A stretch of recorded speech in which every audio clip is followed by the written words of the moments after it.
شكرا يا ربي شكرا هديت قلبي شكرا نورت دربي شكرا. امت محمدیہ کو یہ پیغام دیا ہے کہ یہ 5 عمل ایسے ہیں جو شخص ان 5 عملوں کو اپنی زندگی کا زیور بنا لے گا، یہ وہ شخص دنیا اور آخرت میں رسوا نہیں بلکہ کامیاب اور کامران ہوگا۔ مسلمان بھائی، یہ 5 جملوں میں ہے کیا؟ ان 5 جملوں کا خلاصہ کیا ہے؟ یہ 5 جملے اخلاق عظیمہ کا مصداق ہیں۔ ان 5 جملوں میں کیا ارشاد فرمایا گیا؟ انک لتصل الرحم۔ جو شخص صلہ رحمی کرتا ہے، انسانوں میں جوڑ پیدا کرتا ہے،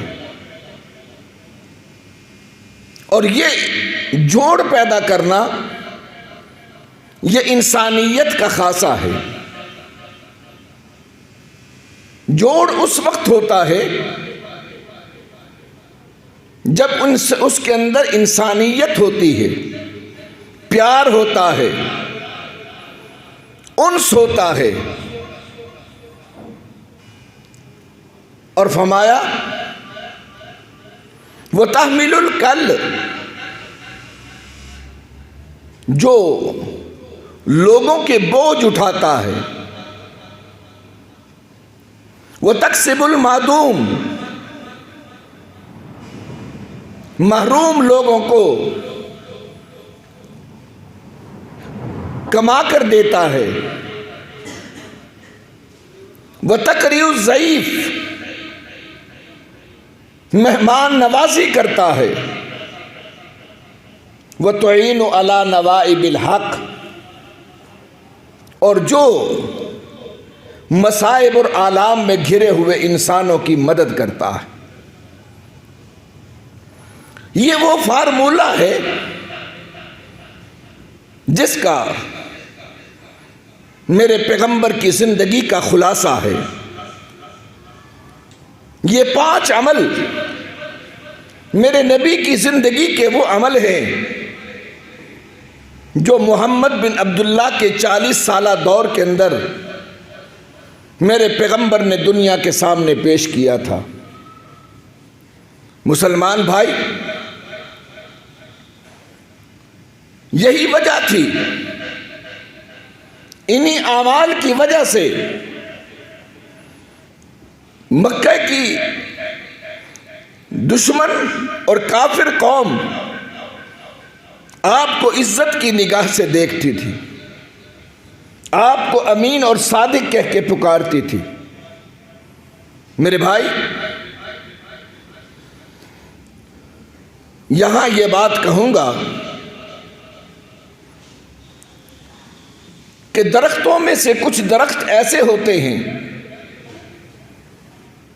جو پھلوں سے آراستہ ہوتے ہیں، اور کچھ پھل ایسے ہوتے ہیں، کچھ درخت ایسے ہوتے ہیں جو پھلوں سے آراستہ نہیں ہوتے بلکہ کانٹوں سے بھرے ہوئے ہوتے ہیں۔ ہمیشہ انسانیت ان درختوں کو بھی پسند کرتے ہیں جو پھلوں سے آراستہ ہوتے ہیں، اور جو خاردار ہوتے ہیں، جو کانٹے دار درخت ہوتے ہیں، ان سے لوگ دور ہوتے ہیں اور ان کو اپنے گھروں سے بھی دور کرتے ہیں۔ پھل والے درخت کو ہر کوئی شخص اپنے گھر میں لگانا چاہتا ہے۔ کیوں؟ جیسے درختوں پر پھل ہوتے ہیں، پھل والے درختوں کو لوگ پسند کرتے ہیں، اسی طرح اچھے اخلاق والے لوگوں کو بھی پسند کیا جاتا ہے۔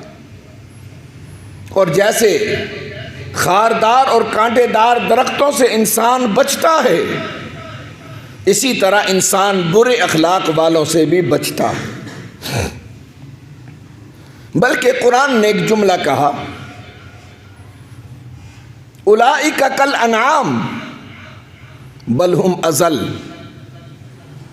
کافروں کے بارے میں قرآن نے کہا یہ انسان نہیں، یہ حیوان ہیں، بلکہ حیوانوں سے بھی بدتر ہیں۔ کیوں ان انسانوں کو قرآن نے جانور کہا؟ حالانکہ جانوروں کے اندر بھی مختلف قسمیں ہوتی ہیں۔ کچھ جانور ایسے ہوتے ہیں جو انسان کے فائدے کے لیے ہوتے ہیں، جو انسان کو نقصان نہیں دیتے، بھوکے رہنے کے باوجود بھی کسی کو نہیں کاٹتے۔ اور دوسری قسم کے جانور وہ ہوتے ہیں جو بھوکے ہوں تو وہ ہر ایک کو کاٹتے ہیں۔ اور جانوروں کی تیسری قسم وہ ہے جو بھوکے ہوں یا رجے ہوں، ہر حالت کے اندر وہ انسانیت کو، وہ ہر ایک کو نقصان دیتے۔ اور جو نقصان نہیں دیتے، جو فائدہ دیتے ہیں، ان جانوروں سے لوگ پیار کرتے ہیں۔ بھینس سے، گائے سے، بکری سے، ان جانوروں کو لوگ گھروں میں رکھتے ہیں، جانور ہونے کے باوجود، کیونکہ ان کے اندر نفع ہے، یہ نقصان نہیں دیتے۔ اور کچھ جانور ایسے ہوتے ہیں جن کو بھوک لگی ہو، اب بھینس صبح سے لے کر شام تک اس کو مالک بھوکا بھی رکھے، جب مالک قریب جائے گا وہ کاٹے گی نہیں، بولے گی ضرور، چارہ ضرور مانگے گی، لیکن وہ کاٹتی۔ اور کچھ جانور ایسے ہوتے ہیں جو بھوک کی وجہ سے کاٹتے ہیں۔ جیسے آتا ہے کہ شیر کی عادت ہے کہ یہ رجا ہو تو اس کے جسم پر بے شک چوہے ناچتے رہیں، یہ کسی کو کچھ نہیں کہتا، اور جب یہ بھوکا ہوتا ہے پھر اس کے سامنے جو بھی جانور آ جائے اس پہ حملہ کر دیتا ہے۔ اس کو درندہ کہتے ہیں۔ اور تیسری قسم کے جانور وہ ہیں جو رجے ہوں، بھوکے ہوں، وہ ہر حالت کے اندر انسان کو نقصان دیتے ہیں۔ وہ سانپ ہے، بچھو ہے، یہ کاٹنے والی چیزیں ہیں۔ بچھو کے سامنے جو چیز بھی آئے گی اس نے ڈنگ مارنا ہے، اس نے نقصان دینا ہے۔ اس لیے ان سے لوگ نفرت کرتے ہیں۔ میں عرض کر رہا تھا کہ خاردار درخت ہو اس سے بھی انسان اعراض کرتا ہے، پھلدار درخت ہو اس سے انسان پیار کرتا ہے۔ جانور ہو اگر وہ فائدہ مند ہے، اس کے اندر درندگی نہیں ہے، جانور ہونے کے باوجود اس سے لوگ پیار کرتے ہیں۔ اور جس کے اندر درندگی ہو، نقصان دہ ہو، اس کو دور سے ہی دیکھ کر مارنے کی صلاحیت کی کوشش کی جاتی ہے۔ مسلمان بھائی، یہ جانور ہونے کے باوجود ان کے اندر کچھ صلاحیتیں، کچھ اچھائیاں ہیں، کچھ برائیاں ہیں۔ تو میں عرض کر رہا تھا کہ درختوں سے لوگ کیوں پیار کرتے ہیں، پھلدار درختوں سے؟ اس لیے کہ ان کے اندر فائدہ ہے، نفع ہے۔ جیسے پھلدار درخت کو لوگ پسند کرتے ہیں، اسی طرح اچھی اخلاق والے انسان کو بھی پسند کیا جاتا ہے۔ مسلمان بھائی، اسلام ایک وہ دین ہے جو سارے کے سارے ادیان کا خلاصہ ہے. جتنی اچھائیاں پہلے دینوں میں تھی، پہلے انبیاء میں تھی، وہ آج ساری کی ساری میرے پیغمبر کی زندگی میں ہے. میں تو ایک جملہ کہا کرتا ہوں کہ 1,24,000 کم و بیش انبیاء کی زندگیاں اٹھاؤ، حالانکہ ہمارا ایمان ہے ہر نبی صادق تھا، ہر نبی امانت دار تھا، ہر نبی با اخلاق تھا، ہر نبی با کردار تھا، ہر نبی حسین تھا، ہر نبی محنت کرنے والا تھا، ساری اچھائیاں ان کے اندر تھی. لیکن میرے بھائی، ہر ایک نبی کی کوئی نہ کوئی ایک خاصیت ہے. صبر ایوب، حالانکہ نوح علیہ السلام نے 950 سال مار کھائی ہے، کھانے کے باوجود پھر اپنا پیغام پہنچایا ہے، لیکن ایوب کا صبر مشہور ہوا. حالانکہ صابر نوح سے بڑا صابر کون ہو سکتا. اسی طرح خلیل اللہ کا لقب ملا. قربانیاں کس نبی نے نہیں دی؟ ہر نبی نے دی ہے، لیکن جو داعی اللہ کا اعزاز ملا ہے وہ حضرت ابراہیم علیہ السلام کو ملا. تو میں کہا کرتا ہوں 1,24,000 کم و بیش انبیاء کی ساری صفات کو جمع کر لو اور ایک گلدستہ بنا لو، اس گلدستے کا نام محمد الرسول اللہ کی ذات ہوگی. اور یہ بھی کہوں گا کہ میرے پیغمبر کے اندر 1,24,000 کم و بیش انبیاء کی صفات موجود ہیں. ان کے سارے ادیان کی دین اسلام کے اندر خاصیتیں ہیں. میرے پیغمبر کی اس گلدستے کو جب آگے آپ پھیلائیں گے، اس گلدستے کو جب کھولیں گے، اس گلدستے کو جب آپ دنیا میں پھیلائیں گے تو 1,44,000 میرے پیغمبر کے صحابہ بنیں گے. مسلمان بھائی، یہ اخلاق کریمانہ ہے. میں عرض کر رہا تھا کہ اچھے اخلاق جو کہ بی بی خدیجہ رضی اللہ تعالیٰ عنہا نے 5 جملوں میں ارشاد فرمائے. ابھی میرے پیغمبر پر ختم نبوت کا تاج سجایا گیا، پہلی وحی اتری ہے. پہلی وحی اترنے کے بعد آپ پر لرزہ طاری ہوا، آپ کے پر کب کبھی طاری ہوئی، اور اس بوجھ کی وجہ سے، اس پریشانی کی وجہ سے آپ کی زبان اطہر سے ایک جملہ نکلا کہ مجھے اپنی جان کا خوف ہو گیا ہے. بی بی خدیجہ نے میرے نبی کی یہ لفظ سن کر جو 5 فارمولے پیش کیے، 5 عمل پیش کیے، فرمایا کہ یہ آپ کی زندگی کے یہ اعمال ہیں، اور جو شخص ان 5 اعمال کو اپنانے والا ہوگا، بی بی خدیجہ نے قسم کھا کے کہا، واللہ کلا، میں قسم کھا کے کہتی ہوں کہ جس کے اندر یہ 5 عمل ہوں گے وہ کبھی ضائع نہیں ہوگا. اللہ اس کو کبھی ضائع، اللہ اس کو کبھی ذلیل نہیں کرے گا، اس کو اعزاز ملے گا، اس سے اللہ راضی ہوگا. اور وہ 5 چیزیں ہیں کیا؟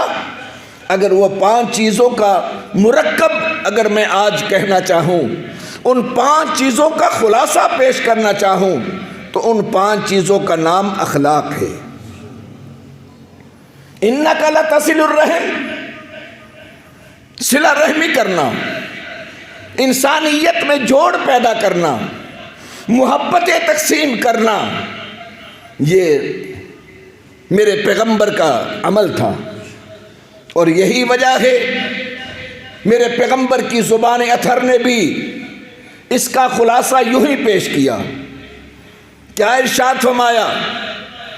اگر جو کچھ خدیجہ نے کہا، وہی کچھ میرے نبی کی زبان اطہر سے نکلا۔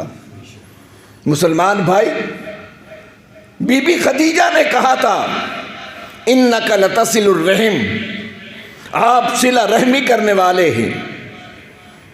میرے پیغمبر کی زبان نے اس کے جواب میں کیا کہا؟ سل من قطعک۔ اپنی امت کو کیا سبق دیا، کیا پیغام دیا؟ کہ سل من قطعک، کہ میرے امتیوں جو تم سے توڑے تو ان سے جوڑو۔ ہاں ذرا جملوں پہ غور کیجئے، کہا سل من قطعک، جو تم سے توڑے اس سے جوڑو۔ یہ کیا چیز ہے؟ اخلاق کی 3 قسمیں ہیں۔ ایک ہے اخلاق حسنہ، یا جس کو کہتے ہیں اخلاق عالیہ، بلند اخلاق۔ دوسرا اخلاق ہے اخلاق قدیمانہ، اور تیسرا اخلاق کی قسم ہے اخلاق عظیمہ۔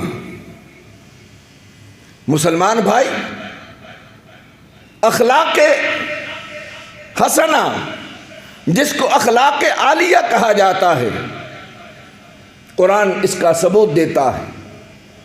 قرآن کیا کہتا ہے؟ فما وكتبنا عليهم فيها ان النفس بالنفس والعين بالعين والانف بالانف والاذن بالاذن والسن بالسن والجروح قصاص۔ یہ اخلاق حسنہ ہے، اور یہ تعلیم کہاں کی ہے؟ یہ توریت کی تعلیم ہے۔ قرآن کے انا انزلنا التوراۃ فیہا ھدی ونور، اس سے آگے قرآن بیان کرتا ہے توریت میں یہ اخلاق حسنہ کی تعلیم دی گئی۔ کیا دیا گیا؟ اگر تم سے کوئی زیادتی کرتا ہے، ان النفس بالنفس، اگر تمہارا کوئی قتل کرتا ہے اس کے بدلے میں 1 قتل کر دو۔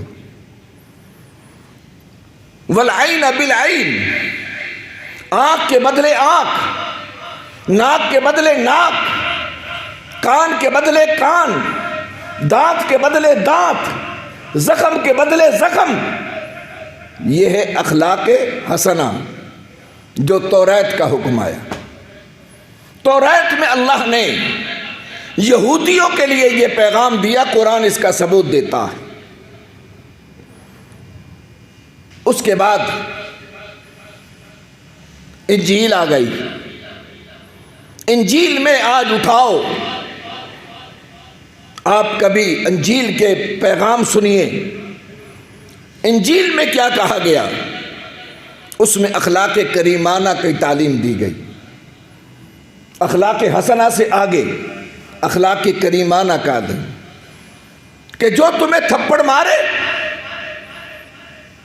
توریت میں کیا تھا کہ تھپڑ مارے تم بھی تھپڑ مار دو، لیکن انجیل میں کیا تعلیم دی گئی کہ اگر تمہیں کوئی تھپڑ مارے، ادھر مارے تو یہ گال آگے کر دو، دوسری گال آگے کر دو، اس کو روکو نہیں۔ ایک تھپڑ کھا کر دوسرا مارنے کھانے کے لیے تیار ہو جاؤ۔ یہ ہے اخلاق کریمانہ۔ تیسرا اخلاق وہ کون سا ہے؟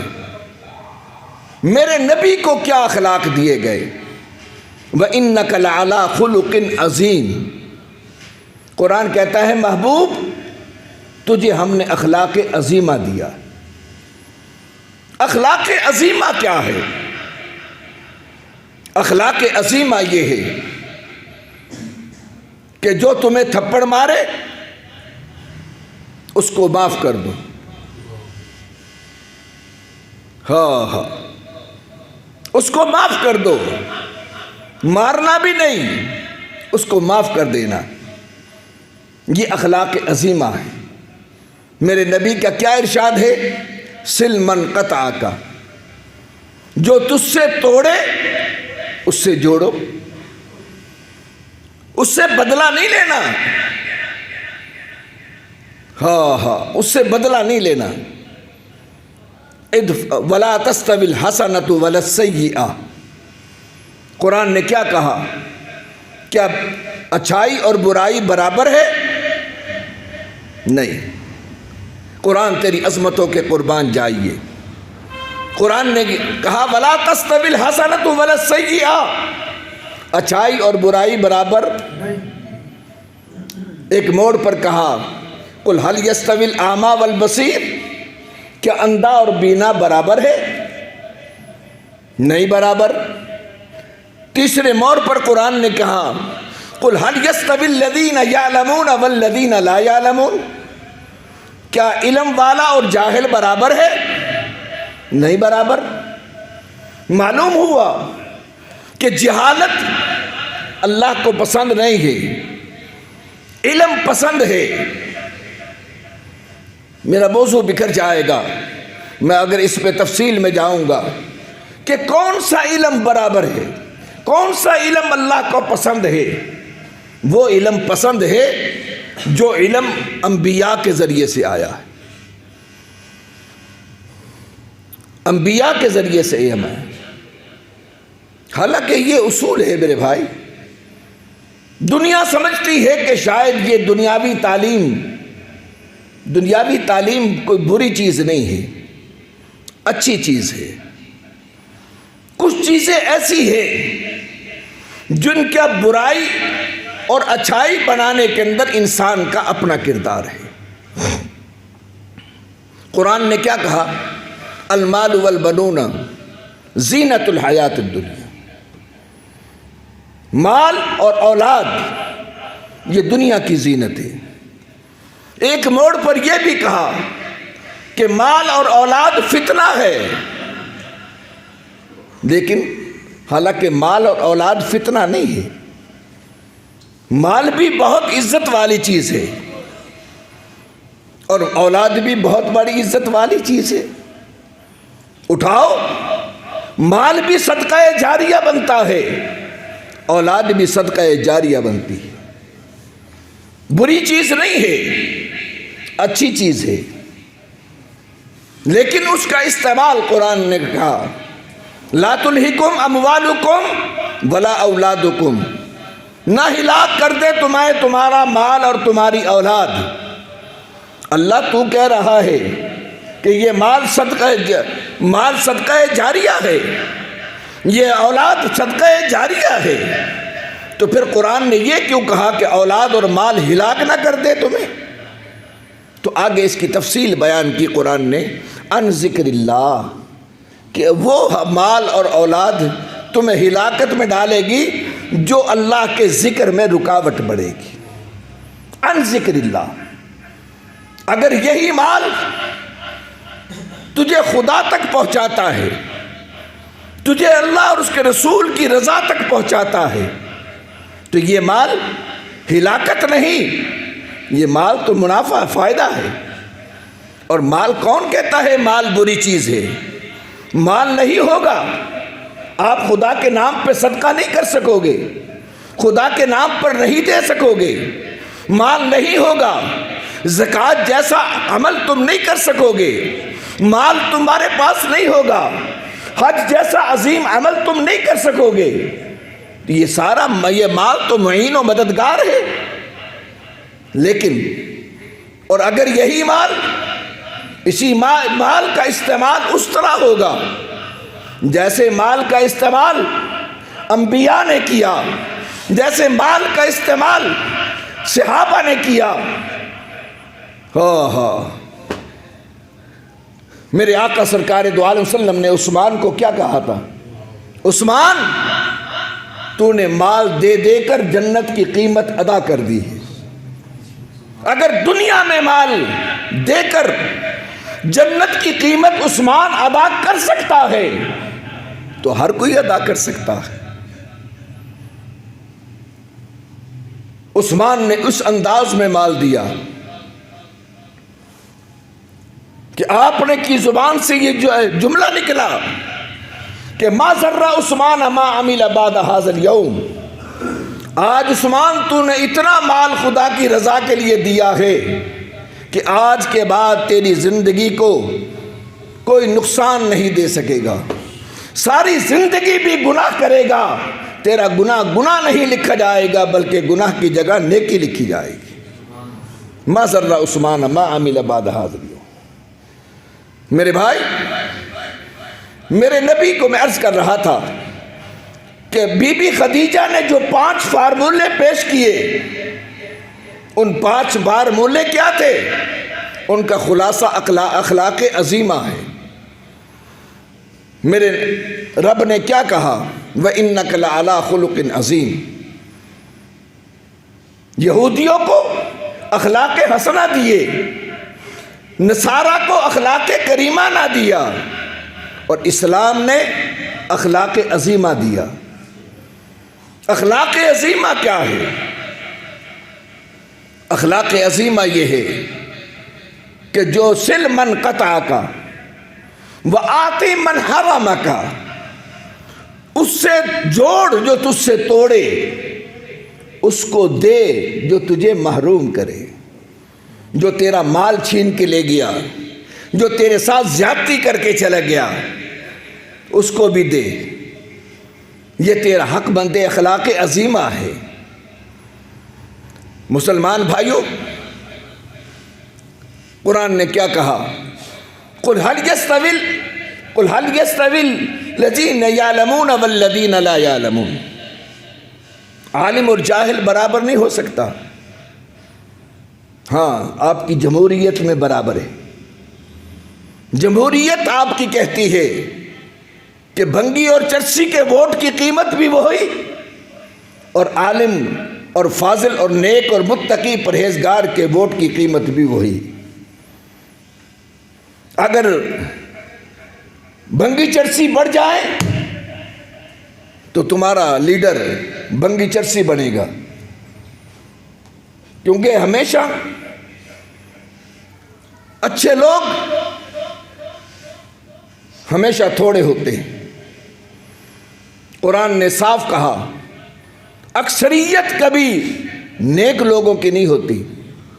قرآن نے کہا اکثرہم لا یعقلون، اکثریت بے وقوفوں کی ہوتی ہے۔ ہاں، قرآن کے الفاظ ہے قلیلا ما تشکرون، اللہ کے شکر گزار بندے تھوڑے ہوتے ہیں، تھوڑے ضرور ہوتے ہیں، لیکن آج ہم لوگ کہتے ہیں تو کیا ہوا گئی؟ اتنے مسلمان ممالک، اتنے نمازی، اتنی مساجد، اتنے قرآن پڑھنے والے، اتنے مدارس، سب کچھ ہونے کے باوجود ہم ناکام کیوں ہیں؟ آج یہ فارمولہ پیش کیا جاتا۔ میں بتانا چاہتا ہوں، نبی بھی موجود ہے، صحابہ بھی موجود ہے۔ کون صحابہ؟ جن کے ایمان کا تذکرہ قرآن کہتا ہے کہ اولئک ھم المؤمنون حقا، وہ سچے ایمان والے تھے۔ اولئک ھم المفلحون، وہ کامیاب لوگ تھے۔ اولئک ھم الراشدون، وہ ہدایت یافتہ تھے۔ التائبون العابدون، وہ توبہ کرنے والے تھے، عبادت کرنے والے تھے۔ حامدون، اللہ کی تعریف کرنے والے تھے۔ صحابہ کے تذکرہ آ رہے ہیں، رضی اللہ عنہم ورضوا عنہ، اللہ ان سے راضی ہو گیا، وہ اللہ سے راضی ہو گئے۔ ان صحابہ کے ہونے کے باوجود، نبی کی موجودگی میں باوجود، فتح کی ہوئی جنگ جو تھی وہ شکست میں تبدیل ہو گئی۔ وجہ کیا تھی؟ نبی کا ایک حکم ٹوٹا، جان کے نہیں ٹوٹا، سمجھنے میں غلطی ہوئی، اجتہادی غلطی ہوئی۔ ایک غلطی کی بنا پر فتح کی ہوئی جنگ شکست میں تبدیل ہو گئی، اور اتنا بڑا نقصان ہوا کہ 70 صحابہ کرام شہید ہو گئے۔ اتنا بڑا نقصان ہوا۔ بظاہر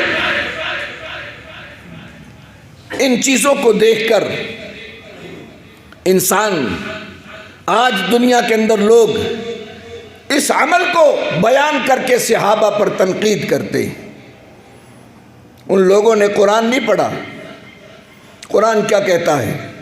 فَبِمَا رَحْمَةٍ مِّنَ اللَّهِ لِنْتَ لَهُمْ، محبوب اگر تم رحم دل نہ ہوتا، فَبِمَا رَحْمَةٍ مِّنَ اللَّهِ لِنْتَ لَهُمْ، اگر اللہ تجھے رحیم نہ بناتا تو یہ سارے کے سارے تیرے ارد گرد جو رش پڑ گیا ہے یہ تیرے قریب کبھی نہ آتے۔ وَلَوْ كُنْتَ فَظًّا غَلِيظَ الْقَلْبِ لَانفَضُّوا مِنْ حَوْلِكَ، اگر تو ترشرو ہوتا، اگر تو بد اخلاق ہوتا، تیرے اخلاق اچھے نہ ہوتے تو یہ سارے تیرے قریب سے بھاگ گئے ہوتے۔ آج دنیا کہتی ہے کہ اسلام پھیلا ہے تلوار سے۔ امی عائشہ صدیقہ رضی اللہ تعالیٰ عنہ کہتی ہے کہ مدینہ فتح ہوا ہے اخلاق سے۔ آج میرے اور آپ کے دل میں وہ اخلاق نہیں رہے۔ بی بی خدیجہ نے ان 5 جملوں کے اندر اخلاق عظیمہ کا کردار پیش کیا ہے۔ اِنَّكَ لَتَصِلُ الرَّحِمَ، صلہ رحمی کرنے والے، وَتَحْمِلُ الْكَلْبَ، لوگوں کا بوجھ اٹھانا، وَتَكْسِبُ الْمَعْدُومَ، محروم لوگوں کو کما کے دینا، وَتَقْرِيُ الضَّعِيفِ، ضعیف لوگوں کی مہمان نوازی کرنا، وَتُعِينُ عَلَى نَوَائِبِ الْحَقِّ، اور مصائب میں گھرے ہوئے انسانوں کی مدد کرنا۔ یہ ساری کی ساری چیزوں کا نام ہی اخلاق عظیمہ ہے۔ یہ ہے وہ فارمولہ جس فارمولے کے ذریعے سے بی بی خدیجہ نے کہا آقا آپ کی زندگی کے یہ اعمال ہے، اور جو یہ اعمال کرنے والا ہو وہ کبھی اللہ اس کو ضائع نہیں کر سکتا۔ اخلاق عظیمہ چاہیے۔ اجتہادی غلطی ہوئی، وَلَوْ كُنْتَ فَظًّا غَلِيظَ الْقَلْبِ لَانفَضُّوا مِنْ حَوْلِكَ، ہاں ان سے غلطی ہو گئی، اب ان کو تان نہیں کر سکتے۔ یہ وہ جماعت ہے جن سے غلطیاں ہوئیں، اللہ رب العزت نے ان کی غلطیوں کو معاف کر دیا۔ قرآن نے کہا واعف عنہم، محبوب ان کو معاف کر دے۔ صرف معاف نہیں، ذرا غور کرنا اخلاق عظیمہ کی صفات۔ فرمایا واعف عنہم، آقا ان کو معاف کر دیجئے، صرف معاف نہیں غلطی پہ، واستغفر لہم، ان کے لیے دامن پھیلا کر دعا بھی کیجئے، ان کے لیے مغفرت کی دعا بھی کیجئے۔ اپنے لاڈلے محبوب کو کہا جا رہا ہے وَشَاوِرْهُمْ فِي الْأَمْرِ، شاید ان کے عمل کی وجہ سے تم یہ سمجھو کہ یہ تو گندے لوگ ہیں، یہ تو نکمے لوگ ہیں جن کی غلطی سے اتنا بڑا نقصان ہو گیا۔ فرمایا نا ان سے غلطی ہو گئی، اجتہادی کوئی بات نہیں، ان کو معاف بھی کر دو، ان کے لیے دعائیں مغفرت بھی کرو۔ آگے کیا فرمایا؟ وَشَاوِرْهُمْ فِي الْأَمْرِ، آگے جب بھی کوئی عمل کرو تو ان سے مشاورت بھی کرو، ان سے مشاورت بھی کرو، ان کے مشورے سے کام لو۔ فَإِذَا عَزَمْتَ فَتَوَكَّلْ عَلَى اللَّهِ، ہائے ہائے، اگلا جملے پہ غور کیجئے۔ فرمایا کہ پھر یہ نہ کہو، اس عارضی شکست کو دیکھ کر گھبرانا جانا، کہا جب تم کوئی فیصلہ کر لو بس پھر ڈٹ جاؤ، اللہ پہ بھروسہ کر جاؤ۔ فَإِذَا عَزَمْتَ، جب تم کوئی فیصلہ کر لو، فَتَوَكَّلْ عَلَى اللَّهِ، بس اللہ پہ بھروسہ کرو۔ مسلمان بھائی کیا سبق دیا ہمیں؟ قرآن نے یہ سبق دیا ہے کہ جب تم کوئی عمل کرنا چاہو، آج کہا جاتا ہے جی معاشرہ نہیں بدل سکتا، کیسے بدلے؟ اگر آج ہم عزم کر کے میدان میں اتر آئیں اور کوشش کریں کہ معاشرے کے حالات کو بدلنے کی، یہ نہیں ہو سکتا کہ نہ بدلا جائے، لیکن اس پہ محنت ہوگی۔ فیصلہ کر کے اللہ کے توکل پہ نکل جاؤ، اٹھ جاؤ، فتوکل علی اللہ۔ مسلمان بھائی، یہ فارمولے ہیں جو قرآن نے ہمیں بیان کیے، اور یہی فارمولے میرے نبی نے ارشاد فرمائے، سل من قطعک، جوڑ اس سے جو تجھ سے توڑے، وآتی من حرمک، اس کو دے جو تجھے محروم کرے۔ مسلمان بھائی، اللہ اکبر، قرآن نے ایک موڑ پر اور فارمولہ پیش کیا، وہ کیا؟ فرمایا وَأَطِیعُوا اللَّهَ وَالرَّسُولَ، اللہ اس کے رسول کی اطاعت کرو۔ اس کے بعد چار فارمولے، چار چیزیں پیش کی۔ الذین ينفقون فی السراء والضراء، فرمایا کہ وہ لوگ جو اللہ کی راہ میں خرچ کرتے ہیں، تنگ دستی کی حالت میں، خوشحالی کی حالت میں۔ یہ نہیں کہا کہ جدو توڑے کول جیبا پریا ہوں تو دے دیا کرو، تو جدو خالی ہوں تو دے کہے مولوی جی مصیبت ہے، کمزوری ہے۔ نہ، قرآن نے کیا کہا؟ الذین ينفقون فی السراء والضراء، تنگ دستی میں بھی دو۔ دینا کس کے نام پر ہے؟ اس کے نام پر دینا۔ والضراء، خوشحالی میں بھی دو، تنگ دستی کی حالت میں بھی دو۔ پہلا فارمولہ، انسان کی زندگی کے لیے قرآن نے ہمیں کہا کہ اللہ کی راہ میں دینے والے بنو، دونوں حالات میں۔ ہاں، دونوں حالات میں دینے والے۔ اور جب ان حالات میں جب انسان کو دیتا ہے، اس کی کیفیت ہی کچھ اور ہوتی ہے۔ میرے آقا سرکار دو عالم وسلم نے جب چندہ مانگا، مشہور واقعہ ہے، ابو بکر صدیق رضی اللہ تعالیٰ عنہ نے سارا گھر اٹھایا اور دے دیا۔ حضرت عمر رضی اللہ تعالیٰ عنہ نے، اس وقت خوشحالی کی زندگی تھی، حضرت ابو بکر صدیق کی تنگ دستی کی حالت تھی۔ یہی وجہ تھی کہ عمر نے سوچا کہ آج کل تو ابو بکر صدیق تنگ حالات میں ہے، آج کل میرا مقابلہ ہر موڑ پر میرے سے آگے نکل جاتا ہے، آج کل تو کمزور ہے، دیکھوں گا آج ابو بکر مجھ سے کیسے بڑھتا۔ اس زمانے میں ابو عمر کی حالت بہتر تھی۔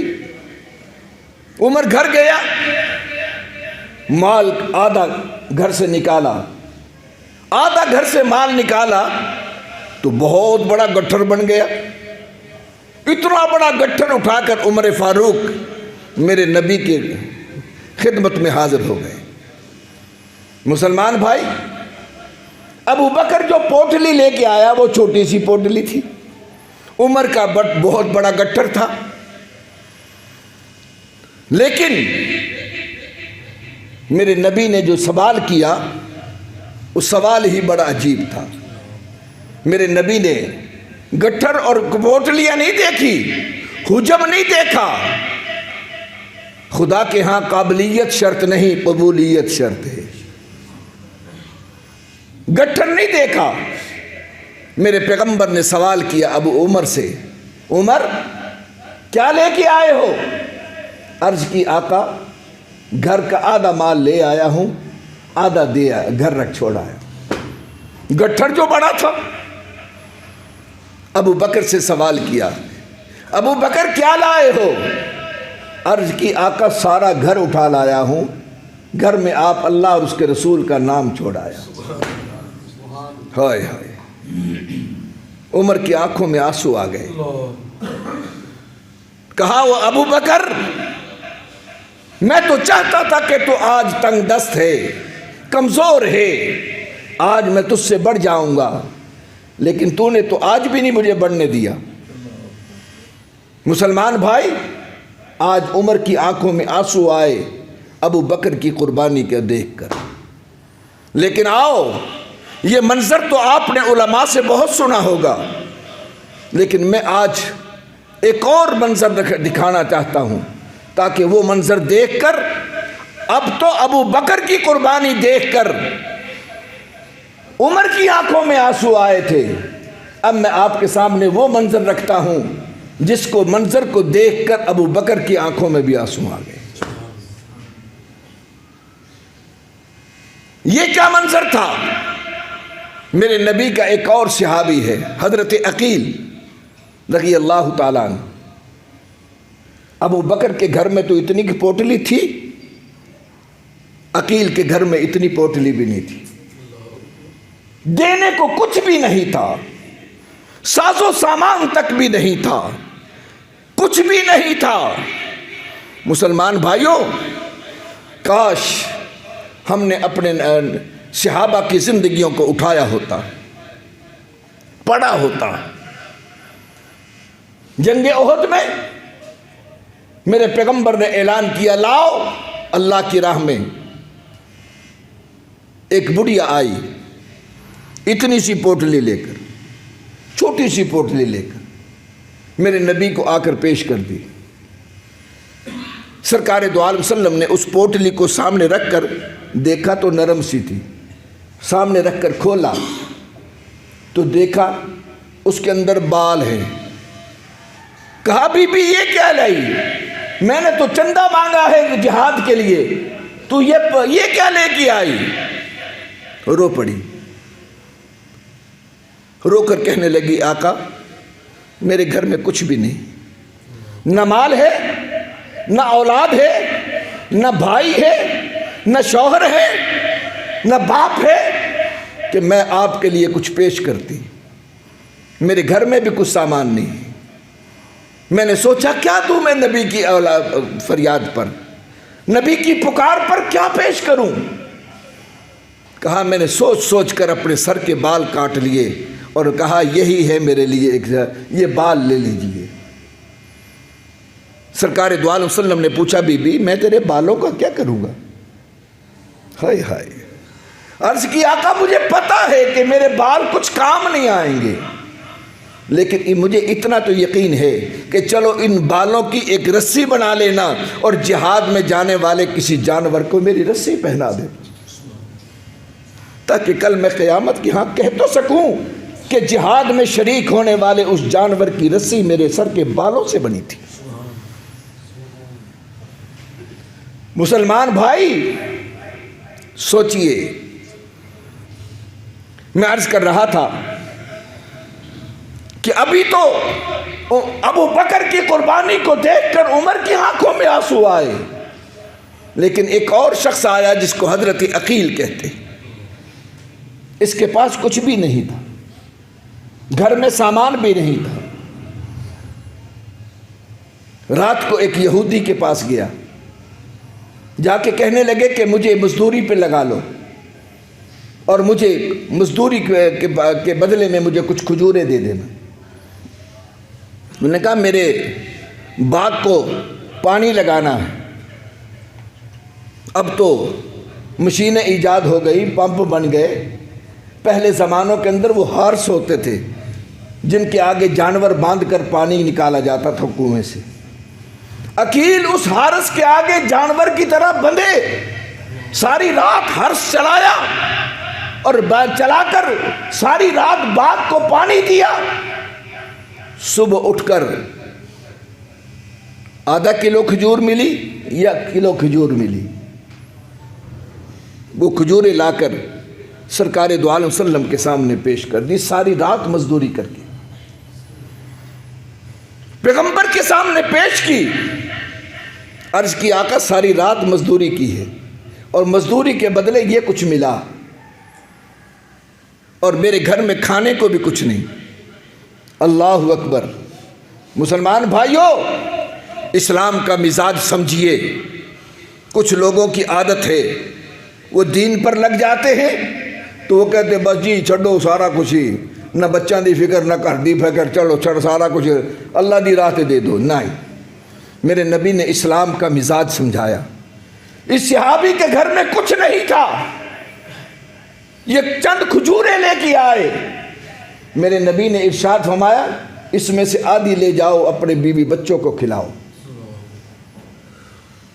اور آدھی خود قبول فرما لی۔ قبول فرما کر آپ نے ڈھیر لگا ہوا تھا سامنے مال کا۔ میرے پیغمبر نے ایک صحابی کو بلا کے کہا یہ کھجوریں اٹھا اور سارے مال کے اوپر پہ کھیر دے۔ فرمایا کہ جس خلوص سے اس نے اللہ کی راہ میں دیا ہے یہ مال اللہ کو اتنا مقبول ہو گیا ہے کہ اس کو سارے مال کے اوپر ڈال دو تاکہ سارا مال اللہ کے ہاں قبول ہو جائے۔ مسلمان بھائی، اس کی کھجوروں کو دیکھ کر ابو بکر کی آنکھوں میں بھی آنسو آ گئے۔ یہ ہے قربانیاں، یہ ہے وہ فارمولے۔ الذین ينفقون فی السراء والضراء، قرآن کہتا ہے کہ جو لوگ اللہ کی راہ میں خرچ کرتے ہیں، تنگ دستیوں میں بھی خوشحالیوں میں بھی، ہر حالت کے اندر اللہ کی راہ میں دیتے ہیں۔ ہم سمجھتے ہیں صرف جب وہ وادو پیسے ہوں تو پھر دے دیو، نہیں۔ مسلمان بھائی، قرآن سمجھنے کا طریقہ بھی سمجھیے۔ آج ہمارے سامنے قرآن بیان کیا جاتا ہے اور ہم نے قرآن پہ عمل نہیں کیا۔ تجھے اس آیت پر عمل کا منظر بھی ایک دکھاؤں۔ خاندان نبوت، آج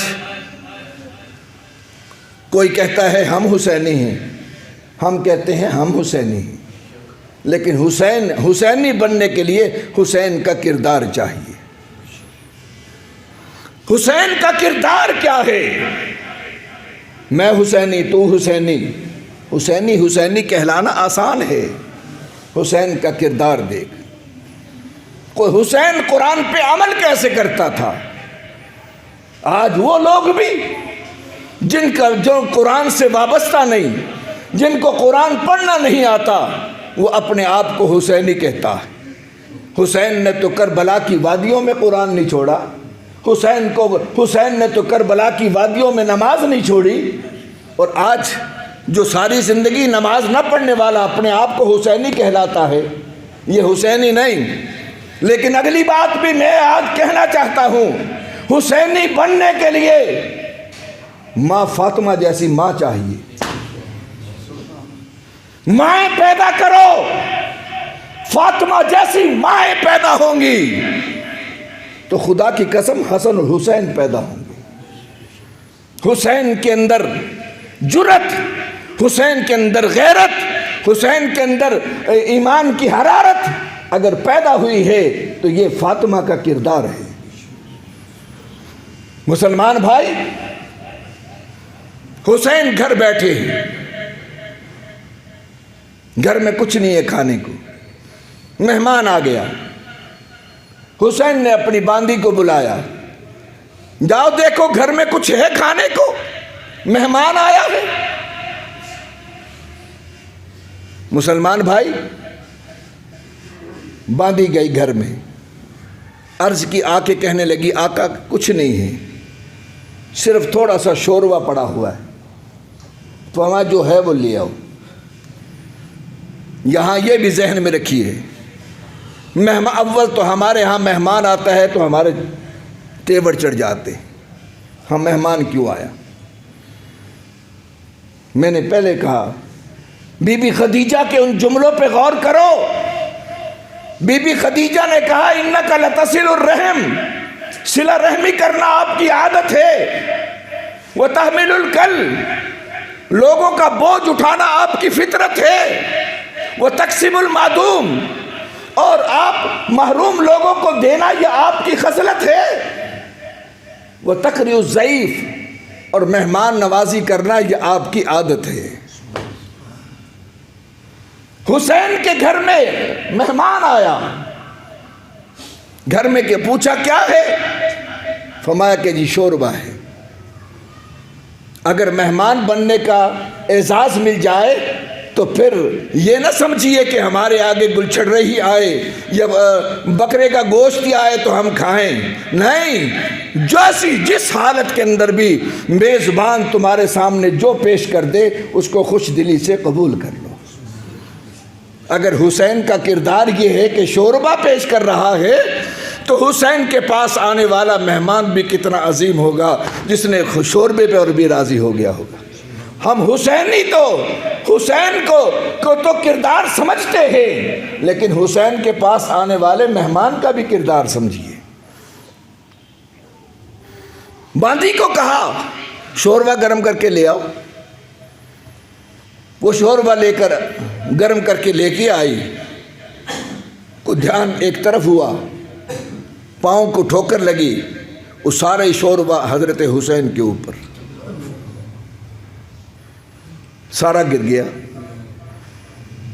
گرم چیز جسم پہ گر جائے اور ایک باندی سے گر جائے تو فطرتاً غصہ تو آتا ہے. حضرت حسین رضی اللہ تعالیٰ عنہ کے پیشانی پر غصے کے آثار آ گئے، چہرہ سرخ ہو گیا. اللہ اکبر.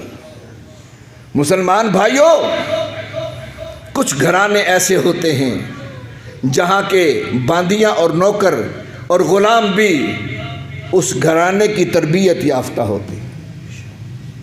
کیا کہوں، حضرت علی رضی اللہ تعالیٰ عنہ اس گھرانے کی تربیت کا انداز بتانا چاہتا ہوں.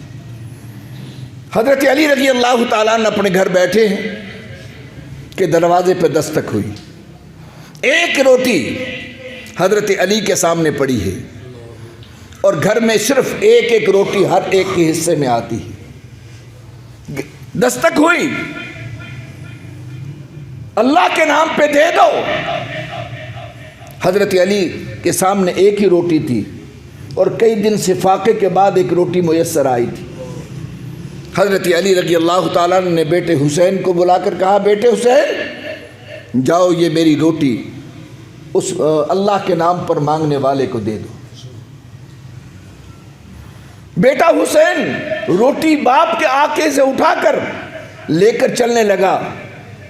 سوچا میرے باپ کی روٹی جا رہی ہے تو میں اپنی روٹی کیوں نہ دے دوں، اپنی بھی روٹی شامل کر لی. جانے لگے تو حسن نے کہا، بھائی حسین. کہا جی. کہا یہ میری روٹی بھی لے جا.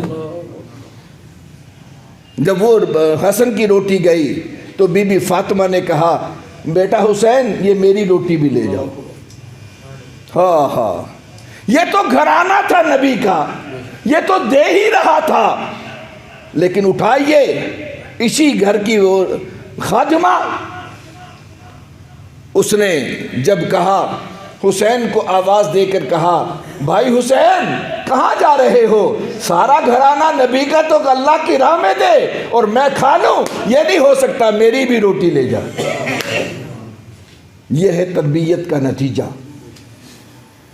مسلمان بھائی، ہم اپنے اگر ہمارے گھر کے اندر کوئی خادم ہے، ہمارے گھر کے اندر کوئی نوکر ہے، اس کی بھی تربیت کرنا اسی طرح ہماری ذمہ داری ہے جیسے اولاد کی تربیت کرنا. ہم سمجھتے ہیں صرف اولاد کے لیے نہیں. سرکار دو عالم وسلم کے خادم حضرت انس رضی اللہ تعالیٰ نے 10 سال میرے نبی کی خدمت کی ہے. فرماتے ہیں میں نے 10 سال میرے نبی کی خدمت کی ہے، کسی قصور پر کسی غلطی پر میرے نبی نے آج تک کبھی مجھے ڈانٹا تک نہیں. آج ہمارے کوئی نوکر ہماری اولاد اگر اس انداز میں کر جاتی، کہاں گئے اخلاق عظیمہ؟ میرے نبی کو اخلاق عظیمہ سے نوازا گیا. میرے بھائی میں عرض کر رہا تھا، غور تو کر، یہ نبی کے گھر کی تربیت یافتہ. اب یہ حسین کے گھر کی تربیت یافتہ باندی جس نے حسین کے چہرے کو دیکھا تو غصے کے آثار ہیں، وہ قرآن سمجھنے والی تھی. قرآن کی اس آیت نے پہلا جملہ کہا، الذین ينفقون فی السراء والضراء، وہ لوگ جو اللہ کی راہ میں خوشحالی میں بھی دیتے ہیں، تنگ دستی میں بھی اللہ کی راہ میں خرچ کرتے ہیں. اور اگلا جملہ کیا کہا، والکاظمین الغیظ، جب غصہ اپنے غصے کو پی لیتے۔ دوسرا فارمولہ والکاظمین الغیظ، یہ قرآن پڑھی ہوئی باندھی تھی، حسین کے تیور دیکھے، بگڑے ہوئے غصے کی آثار دیکھے، باندھی کہنے لگی والکاظمین الغیظ۔ ہاں، اس نے قرآن پڑھا ہوا تھا، قرآن سمجھا ہوا تھا، حسین کے کانوں میں آواز پڑی، قرآن اپنے نانا پر اترنے والے قرآن کے الفاظ پہنچے، حضرت حسین نے قرآن کے ان الفاظ کو سنا، فوراً غصہ پی لیا اور چہرے پر مسکراہٹ آ گئی۔ ہم نے کبھی، یہ ہے وہ قرآن پر عمل کا طریقہ۔ مسلمان بھائیوں، وہ بھی باندھی بڑی عجیب تھی، اس نے دیکھا مسئلہ حل ہو گیا، اس نے اگلا جملہ قرآن کا پڑھ دیا، فرمایا والعافین عن الناس، صرف غصہ ہی نہیں پینا، معاف بھی کرنا ہے۔ حضرت حسین رضی اللہ تعالیٰ نے اس جملے کو سن کر فرمایا جا میں نے تجھے معاف بھی کر دیا۔ وہ باندھی بھی بڑی چالاک تھی، پڑھی لکھی تھی نا، دین سمجھنے والی ہے۔ اپنے گھر کے الفاظ کو، اپنے گھر کے ماحول کو دین سے وابستہ کرو۔ تمہاری بیویاں، تمہارے بچے قرآن سمجھنے والے ہوں گے، وہ قرآن کے الفاظ کو سمجھیں گے، اس پہ عمل کریں گے۔ اس نے اگلا جملہ پڑھ دیا، واللہ یحب المحسنین، اللہ نیکوکاروں کو پسند کرتا ہے۔ حضرت حسین رضی اللہ تعالیٰ نے جب یہ جملہ سنا، فرمایا کہ جا میں نے تجھے آزاد بھی کر دیا۔ مسلمان بھائیوں، اس کا نام ہے، یہ ہے وہ فارمولے، اخلاق عظیمہ، اس کو کہتے ہیں اخلاق عظیمہ، کہ جو تجھ سے زیادتی کرے اس کو معاف کر دے۔ یہ میرے نبی کو اخلاق عظیمہ عطا کیے گئے۔ آج امت کے پاس اخلاق نہیں رہے، ہمارے پاس سب کچھ ہے، اپنے نبی کے اخلاق نہیں رہے، میرے نبی کی زندگی کو ہم نے نہیں سمجھا۔ ہمارے بزرگ، اللہ اکبر، مولانا اشرف علی تھانوی رحمۃ اللہ علیہ نے لکھا ہے، فرمایا کہ ایک شخص میاں بیوی کی، اس کی بیوی نے بہت بڑی ایک غلطی کر دی، غلطی کی تو اتنی بڑی غلطی تھی، اگر شوہر چاہتا تو طلاق دے کے اس کو فارغ کر سکتا تھا۔ غصہ بڑا آیا، لیکن قرآن سے پڑا ہوا تھا۔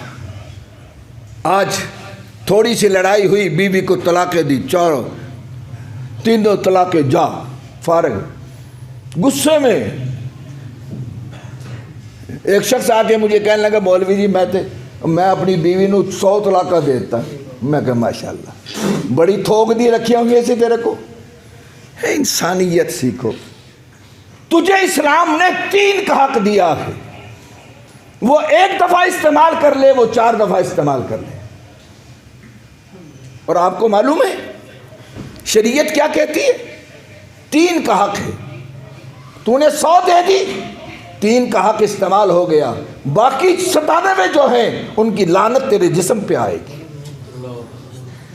لعنت تو 3 پر دینے والے پر بھی ہے۔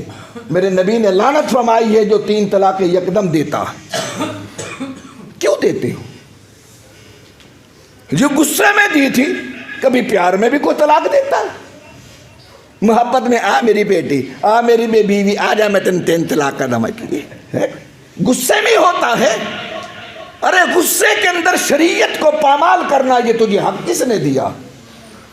بات دور نکل جائے گی۔ میرے نبی کی زندگی اٹھا، جنگ احد کے اندر حضرت حمزہ کی لاش کو دیکھا، کھوپڑی اڑی ہوئی، ہونٹ کاٹے ہوئے، ناک کاٹا ہوا، کان کاٹے ہوئے، کلیجہ نکلا ہوا، سگے چچا کی لاش کا موصلہ کیا ہوا۔ میرا نبی برداشت نہیں کر سکا۔ نبی ہو کر غصے کی حالت میں میرے نبی کی زبان اطہر سے ایک جملہ نکلا، کہا جنہوں نے میرے چچا کی لاش کے ساتھ یہ کیا، میرا اگر غلبہ ہو گیا تو میں 70 لاشوں کے ساتھ یہ کچھ کروں گا۔ یہ غصے کی حالت میں میرے نبی نے کہا تھا۔ فوراً قرآن کی آیات اتری، جبریل امین آئے، کہا رب جلیل نے حکم دیا ہے، محبوب یہ آپ نے کیا فیصلہ کیا؟ آپ تو دنیا کو عدل سکھانے آئے ہیں، انصاف سکھانے آئے ہیں، آپ نے یہ کیا کیا کہ 70 لاشوں کے ساتھ؟ فرمایا نہیں، وَإِنْ عَاقَبْتُمْ فَعَاقِبُوا بِمِثْلِ مَا عُوقِبْتُمْ بِهِ۔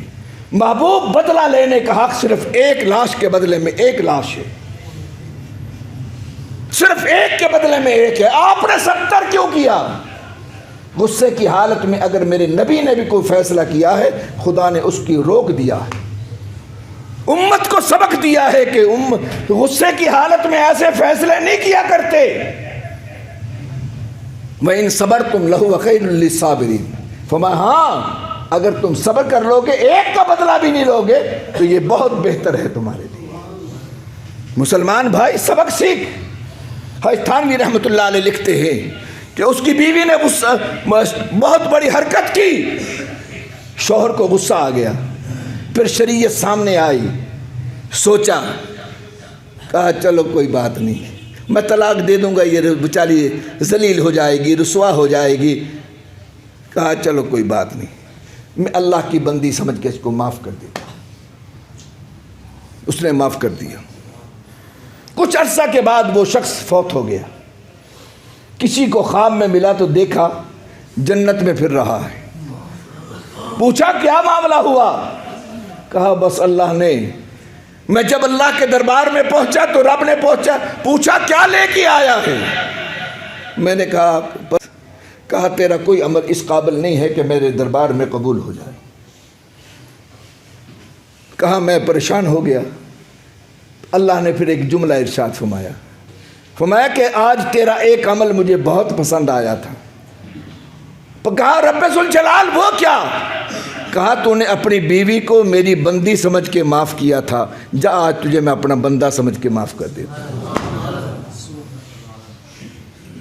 کبھی کبھی یہ عمل بھی کر لیا کرو زندگی میں، شاید اللہ اس بندی اور بندہ سمجھ کے معاف کر دے۔ مسلمان بھائیوں، حقیقت میں اخلاق عظیمہ کیا ہے؟ غالباً کسی ایک حکایت میں نے پڑھی، فرمایا کہ ایک شخص نے ایک دکان پر چور کی ڈالی ہوئی تھی۔ پہلے زمانوں کے اندر سکے ہوتے تھے، اب تو نوٹ چل گئے، پہلے سکے ہوتے تھے، اور سکے بھی بعض دفعہ ایسے ہوتے تھے وہ گھس گھس کے، ان کو کھوٹے کہا گیا، وہ گھس جاتے تھے تو وہ مدھم ہو جاتے تھے، ہم ان کو کہتے تھے کہ یہ کھوٹا سکہ ہے۔